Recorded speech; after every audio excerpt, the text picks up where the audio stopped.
Hi, so I'm going to talk about the product life cycle. So when we think about the product life cycle, there are four stages. There's introduction, growth, maturity, and decline. During the introductory phase, profitability tends to be low. Companies are going to invest in facilitating or building awareness of the product, educating consumers about what the product is all about. Now, when we think about the introductory phase, we also want to keep in mind that distribution is limited. So the company has not placed the product in multiple retail outlets as of yet, but yet they're spending a lot on advertising, sampling the product. They're trying to facilitate trial, right? They want to get the product in the hands of the consumer. So therefore, profits tend to be low during the introductory phase. Again, the main focus from an advertising perspective is building awareness and educating consumers.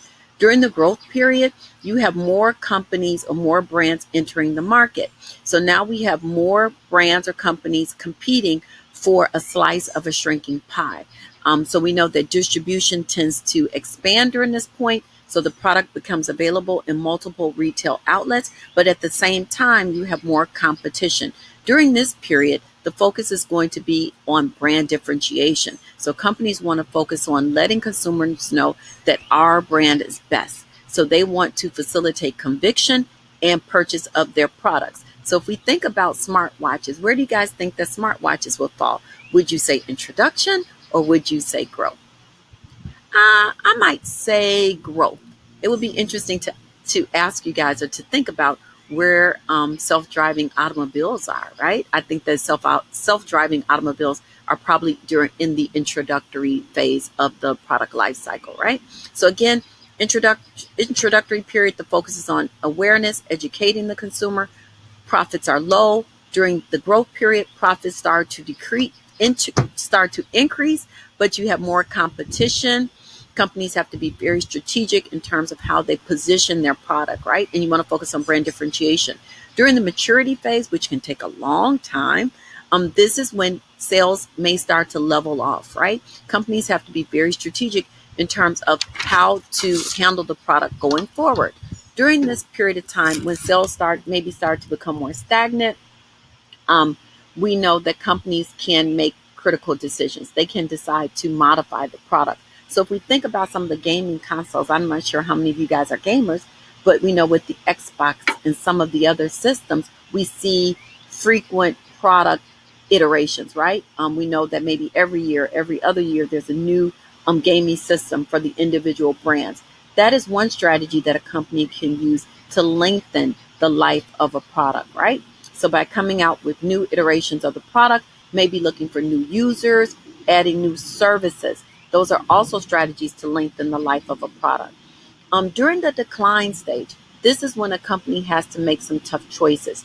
During the decline stage, poor performing products have to be managed, right? And so if we think about products that have faced decline, we know that the decline stage can be very rapid, or it can be like in the case of the VH tape, it can be very rapid or it can be very slow, as in the case of oatmeal.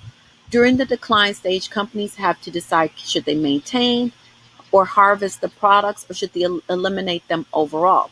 We talk about tough choices, right? These are all tough choices because continuing um, to offer a product that's poor performing can basically how can I say this, cause a company to misallocate resources. So they may be using advertising or sales dollars or efforts that can be used to help or to drive sales for healthy products.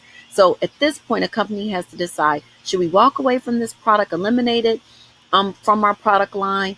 Should we sell it off or should we continue as usual, right? So P&G is one company that has been successful or effective in terms of making decisions during the decline stage by selling off or rebuilding poor performing products. Let's look at maybe like let's say Old Spice. We know that P&G was able to invest significant amount of dollars into an advertising campaign with Mustafa, and they came up with a great campaign, which basically invigorated the brand, right, and was able to revive it and make it a brand that was attractive to millennials, etc.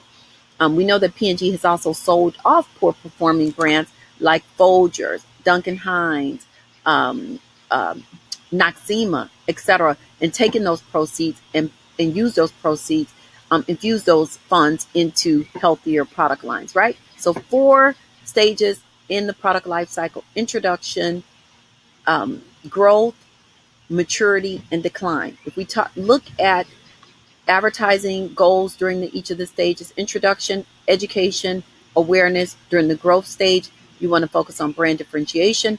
During the maturity phase, companies focus on reminder advertising. And during the decline stage, companies pull back or withdraw advertising dollars and then invest those dollars into healthier products.